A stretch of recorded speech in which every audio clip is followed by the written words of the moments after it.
Welcome to Better Sex, where you get the information and inspiration to create and enjoy your best possible sex life. Join your host, sex therapist Jessa Zimmerman, as she brings you expert guests, helpful tips, knowledge, and strategies to improve your intimate relationships.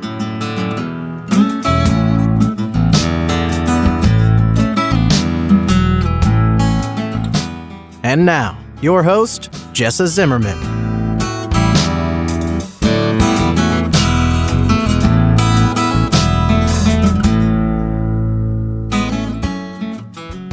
Hey, welcome to the Better Sex Podcast. This is Jessa back for yet another Soapbox episode where I pick a topic, I climb up on my soapbox, and I tell you what I think.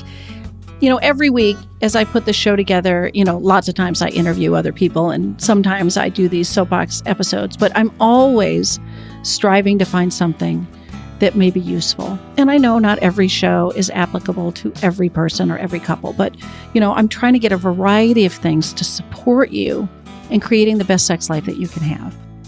And as I do that, I'm also always looking for other ways to be of service, to be helpful, to get the information out to people that may need it. So with that in mind, I want to make sure to let you know right up front that I am doing something brand new for the first time, which is a teaching webinar about managing desire discrepancy. So differences in sexual desire between two partners, which is universal, can be such a stumbling block for people. So I'm going to be doing 3 or 4 different sessions of this teaching webinar totally free, but you will need to sign up for it. So if you're interested in that, please go to bettersexpodcast.com/webinar. And then you can see the different times you can sign up for one. Hopefully that will help you. And it relates to the topic I'm going to talk about today, which is near and dear to my heart because this comes up with probably, I might even say every single client that comes in to see me. It's relevant. This idea that you're broken. Everybody has this question, even though they may not phrase it that way. I think in their heart, when they come into therapy, they are afraid and maybe ashamed that they're broken, that things are happening that should not be happening. Something must be wrong with them. Occasionally they think something must be wrong with my partner. And then frequently are thinking, what does this mean about my relationship? Should I not have ever gotten together with this person? Or, are we doomed? Like we can't make this work and we can't stay together. This underlying fear and guilt and shame that people have that something is really fundamentally wrong. As opposed to the truth, which is you are not broken. What you are going through makes sense. It's human, it's natural, it's normal to react the ways that you are reacting. And it has you stuck. We want to change those potentially, but it doesn't mean you're broken. And if you can wrap your head around that and accept that these are common struggles, all of this makes sense, it's explainable, then maybe you can start to talk about it and maybe you can start to change it with your partner. So today is all about all the various kinds of things, including desire discrepancy, that can throw a wrench in your sex life and make it really difficult. And it's almost like so many things can go wrong. It's like, how does it ever go right? I start to think that sometimes. Super common to struggle, and you are not broken.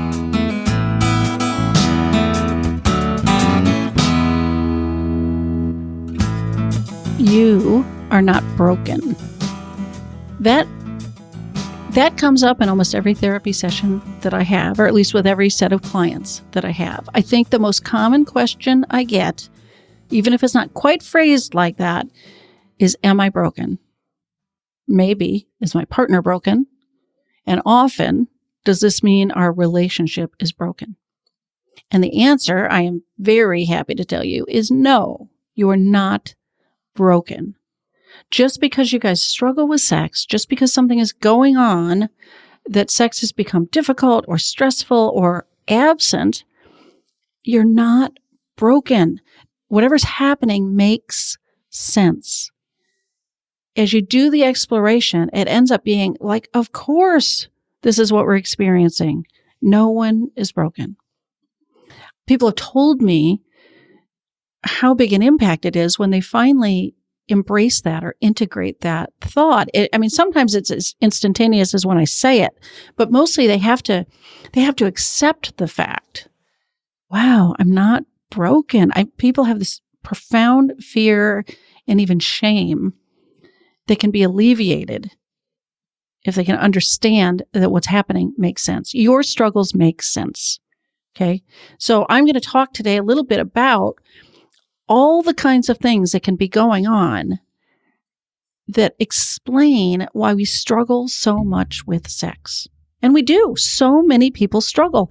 It's almost inevitable that if you're with somebody for a long time, a lifetime together potentially, you're going to have some trouble. Too many things happen that can get in the way. As I start to list these out, it's almost like, how does anybody ever have sex? There are so many complicating factors that have impacts. Sex is so tied to our own sense of self, to the state of our relationship, and it's in the context of our whole life. And there are so many wrenches in the works or things stuck in the spokes. I don't know what the metaphor is, right? But there are so many things that can happen that can disrupt it. It's like, of course, we struggle. And I don't think it helps that people don't generally talk about their sexual issues with other people. So you're suffering alone, thinking, oh, everybody else is having sex. Nobody else is having any trouble. My friends all seem to have a great sex life, or certainly if you watch TV, it seems like everybody's fine. We don't realize how pervasive these problems are. As a sex therapist, I have come to see how pervasive they are because I talk to people all day long, 5 days a week, about their sexual struggles. My practice is full, as is every other sex therapist that I know, because these problems are so, so common. So my very heartfelt message to you is that you are not broken. And it does not mean that you are in the wrong relationship or that your relationship is doomed. Your struggles make sense, and there's hopefully something you can do about them. So I want to talk a little bit about some of the things that go on that explain your problems and maybe alleviate your sense of burden and guilt and shame about being at fault or broken. So the first thing is, it's very, very common to struggle with sexual desire. Okay, we have this cultural idea, or what we see in the media, that everybody's got this libido, the sex drive. Of course we want sex. It's natural. It should be, we shouldn't have to think about it. It shouldn't be work. But that's not the way it is. Certainly not the way it is forever or always. You may have periods in your life where you feel that, and maybe part of the reason you think you're broken is you used to feel that and now it's different. But sexual desire is complex. It's not that easy. Okay. And we don't have, our natural sense of interest in sex fluctuates over a lifetime. It's impacted by all kinds of things, stresses and health and relationship issues and age. And I did a whole other episode about this. I can't remember the number right now, but I'll link it in the show notes, about the phenomenon that I call reactive sex drive. So there's sort of two different ways of experiencing drive. One I call proactive, which means you're spontaneously interested and you think about sex and you get aroused or horny, or, it's on your mind and you'd like to make it happen. That's what we think of as sex drive. But it's also totally valid and very common to not feel any or much spontaneous interest.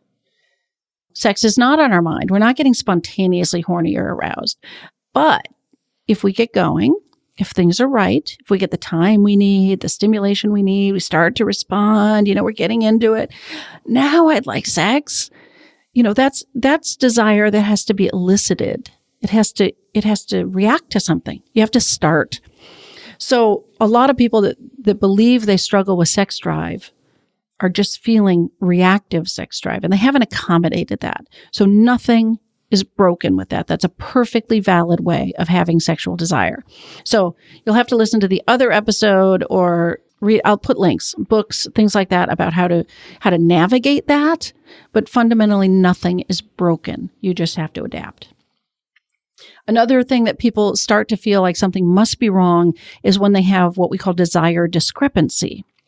And again, I did another episode about this. I'll put the links in the show notes. But every relationship has desire discrepancy. There's always somebody that wants more sex than the other person. Always, at least over time. Nothing is broken with that. There is no amount of sexual desire that is correct, that is healthy. There's nothing about too high. There's nothing about too low. You just have different levels. And again, some of that may be explained by the reactive desire. So your sex drive may not be as much lower as you think it is because it's just reactive and you have to elicit it. But there's no value judgment about this. You just have to navigate that difference together with your partner. Again, that's what that whole other episode was about, was dealing with it. But I just want you to get the message. You're not broken when you want two different amounts of sex, or you want, frequency, conversation, stuff like that. There's a way to navigate that, but nothing is wrong. Then we've got issues of, sort of sexual performance and dysfunction, right? Our sexual functioning, whether we get an erection, whether we get lubricated, whether we have an orgasm, whether we ejaculate, whether we have pain, physical manifestations, I guess, of sexual struggles. And while you might tend to think you're broken if that's going on, I really think that's the wrong language. Something isn't working for you physically the way you wish it were. Some of that can be medically treated and resolve, so then you get better in that sense. Some of it you may have to adapt to. There can be changes in functioning that are going to be, if not lifelong, at least long-term. You're still not broken, okay? So I get that it sucks. This isn't the way you want it to be, but you are not fundamentally broken, and there's still a way to have sex with your partner that can be fulfilling for both of you. You may have to have a sort of a broader concept of what that is and a sort of a more playful or creative approach to what you can do with the parts that you have that are working, but it doesn't mean you're doomed. It doesn't mean you're with the wrong person and you are not broken. There's still a way to have a really thriving sex life. Another thing that can totally affect sex is loss and grief.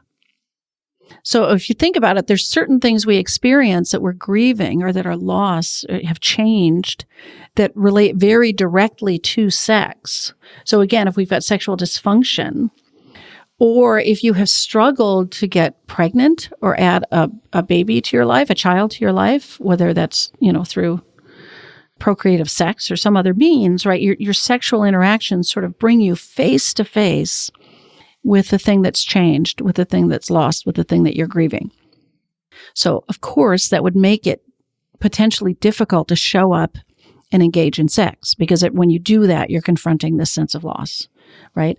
Other losses like bereavement or disconnection from your partner or traumas that we've had or, whatever else we might be grieving, maybe aren't directly related to sex, but it's not putting us in a sexual space, right? We've got grieving work to do, and that can throw a real damper on our interest in sex.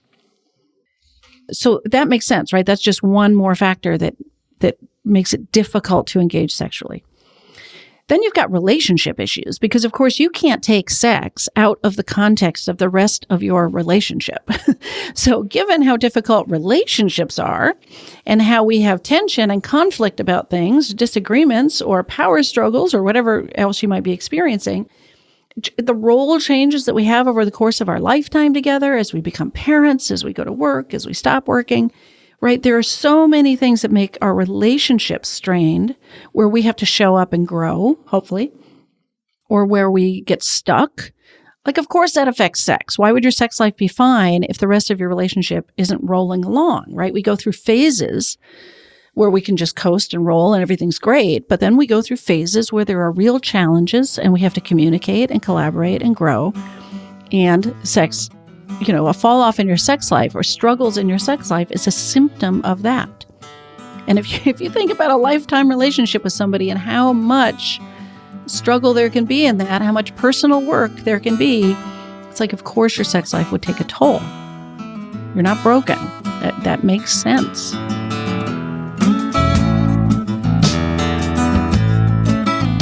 Hey, it's Jess. I'm just taking a little bit of a break in the middle of the show because I want to tell you more about my first round of teaching webinars that I'm doing, all about navigating desire discrepancy.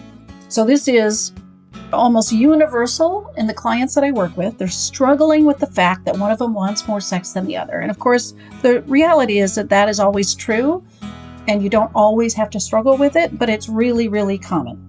So I'm hosting a webinar. It is totally free to go over the 4 mistakes people make that get them stuck in these dynamics that are so problematic. I would love to have you join me. All you have to do is go to bettersexpodcast.com/webinar. You can get signed up. Again, totally free. Got a couple different choices of times. I hope you'll join me for that.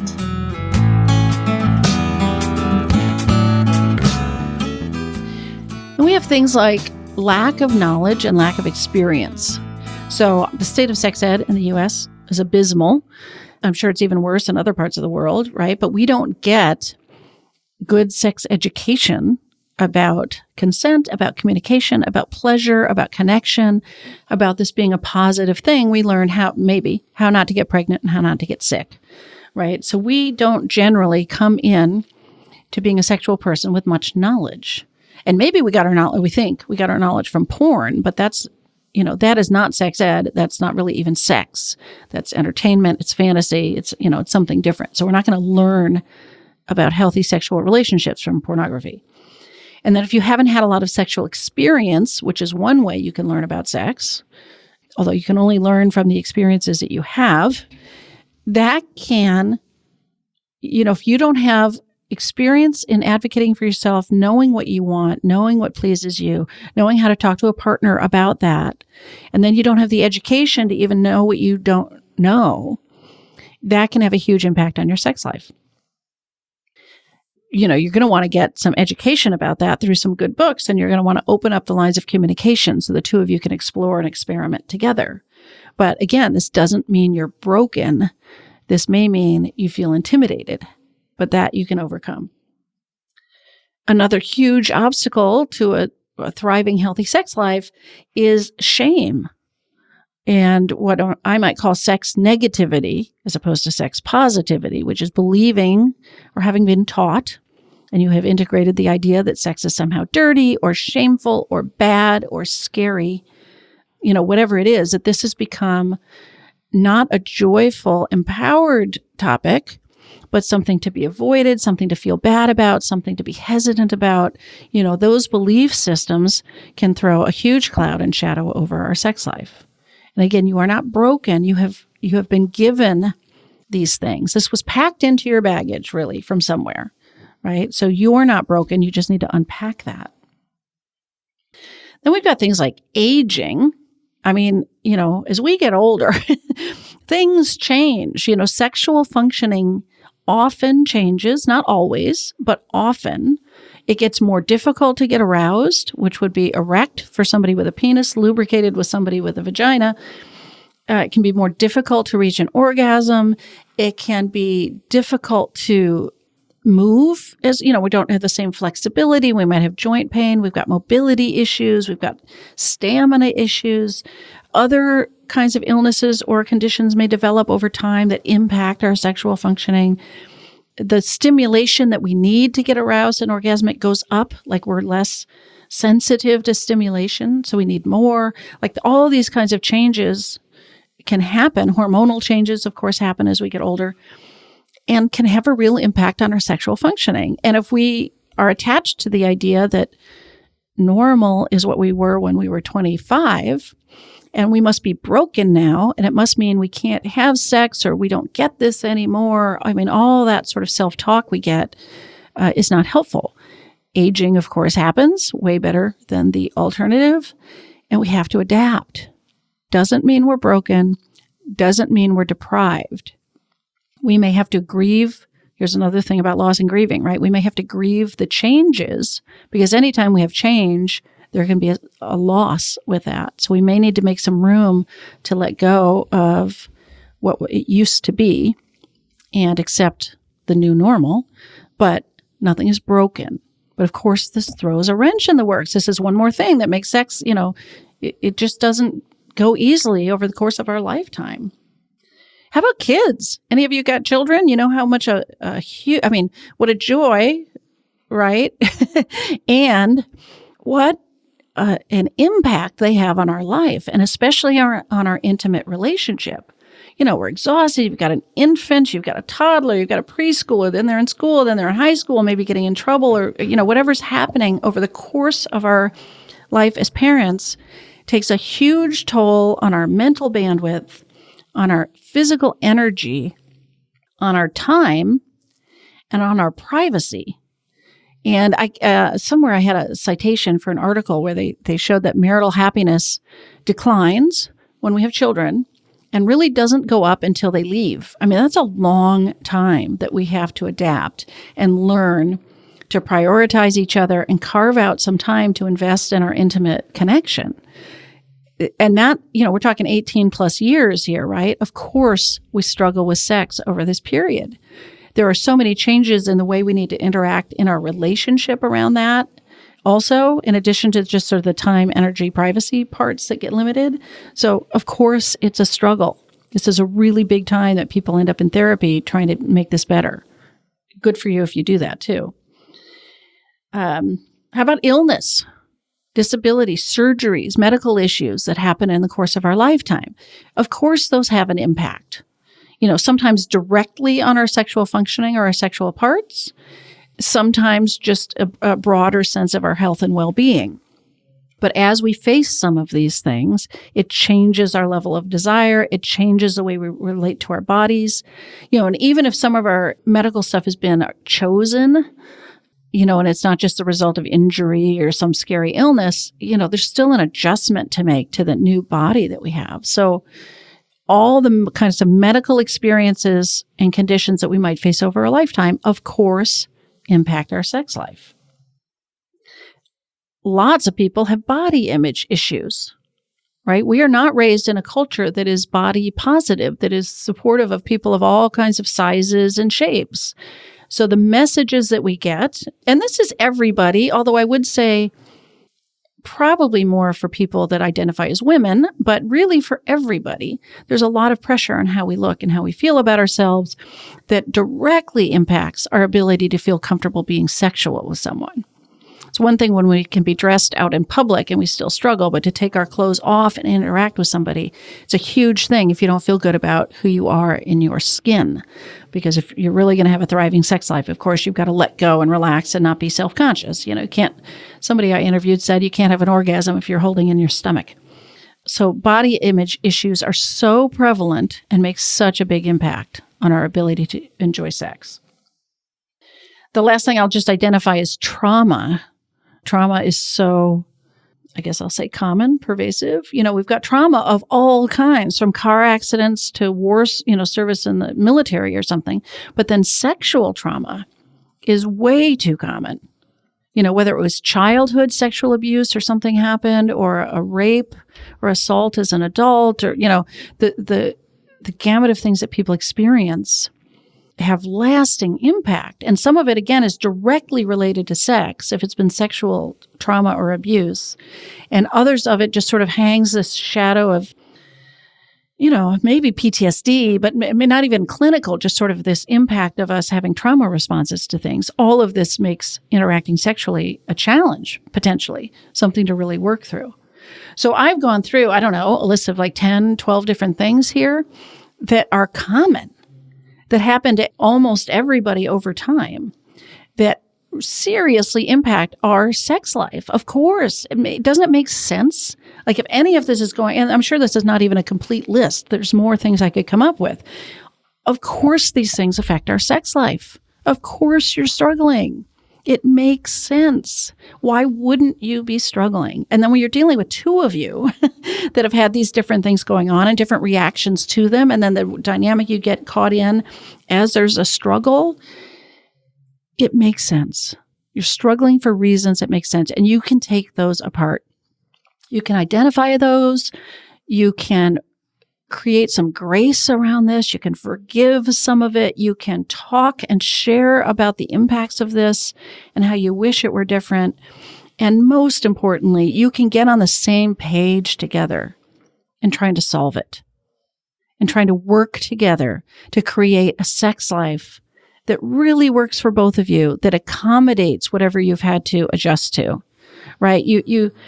You fix or improve or change the things you can, and then you have to accept what you can't. And then what do you put together with the pieces that you have? And again, there may be some grieving around some of the pieces you don't have. That's okay. But it doesn't mean you're broken. It doesn't mean you have to give up on sex. That would be my fundamental message to you that I hope you take away.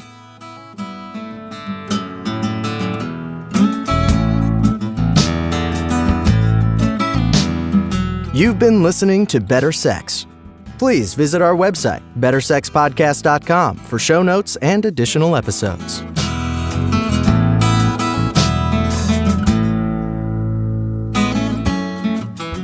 And that's a wrap for today. I really hope you enjoyed the episode. If you are enjoying the podcast, if some of this material resonates with you and you would like to make a difference and make sure that this keeps coming out in the world once a week, ongoing, there are a couple things you could do to show your appreciation. The first would be to go to iTunes and rate and review the show. That really helps us be found by new listeners when you review the show on iTunes. You can find a link at bettersexpodcast.com/iTunes. The other thing I want to invite you to consider is becoming a Patreon. For a small monthly pledge, you get some benefits. So for $2 a month, you get advance access to every single episode. For $5 a month, you get a chapter of my upcoming new book. And for $10 a month, I host quarterly get-to-know-you and question and answer chats over the web, and you get invited to that. I would love to have your membership in that, become part of the Better Sex family. You can find a link at bettersexpodcast.com/Patreon, which is Patreon. Again, thanks for listening. I'm glad you're here. Feel free to comment, ask questions, get in touch. I'd love to hear from listeners. Thanks.